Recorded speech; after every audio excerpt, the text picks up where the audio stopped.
안녕하세요. 이명기 목사입니다. 오늘은 고린도후서 3장 묵상입니다.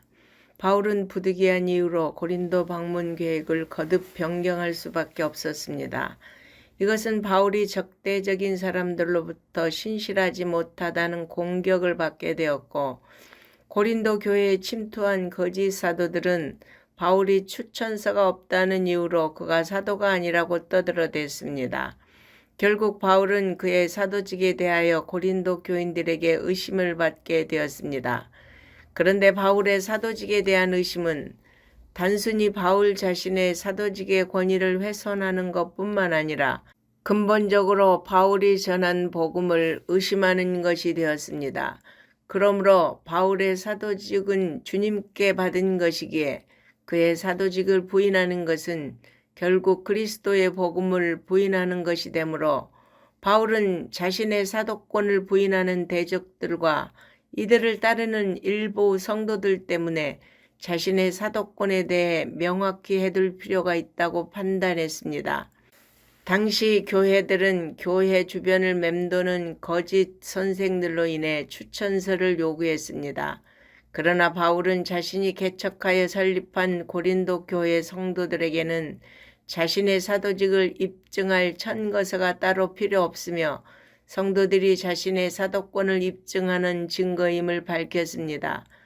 또한 자신의 추천서는 한시적인 종이와 먹으로 쓴 것이 아니라 하나님의 영으로 말미암아 마음판에 새긴 영원한 것임을 밝혔습니다.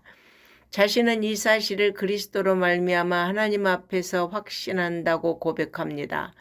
동시에 자신의 복음 사역을 통해 나타난 모든 영적인 능력과 열매들이 자신이 하나님을 전적으로 의지하는 가운데 주어진 것들이기 때문에 그는 자신의 사도적 자격이 하나님께로부터 나온 것이라고 밝혔습니다. 그는 새 언약의 일꾼으로서 자신의 사도직이 너무나 영광스럽고 모세의 직분보다 훨씬 더 영광스럽다고 주장합니다. 그렇습니다. 우리는 예수 그리스도로 말미암아 새 언약 가운데 살기에 모세보다 세례 요한보다 더 큰 자인 것입니다. 구약의 모든 직분자들은 율법으로 죄를 드러내는 정죄의 직분만을 감당했습니다. 우리는 예수 그리스도로 말미암아 정죄를 전하는 것이 아니라 생명을 전하는 의의 직분을 가졌습니다. 바울은 모세가 시내산에서 하나님께로부터 율법을 받아 가지고 내려올 때 그 얼굴의 광채를 수건으로 가린 사실에 대한 언급을 하면서 그리스도 안에서 그 수건이 벗겨졌음에도 불구하고 바울로부터 구원의 복음을 받은 고린도 교인들조차 유대에서 온 거짓 사도들의 미혹에 넘어가 복음의 진리를 떠나 율법주의적 신앙으로 돌아가 그의 사도직을 의심하고 대적한 자들의 어리석음을 지적하고 바른 복음의 진리 위에서 신앙생활하도록 강력하게 밝히고 있습니다. 성도 여러분, 본문은 확신으로 가득 찬 바울의 변호입니다. 바울이 이런 항변을 하는 이유는 그들을 향한 멈출 수 없는 사랑 때문이었습니다.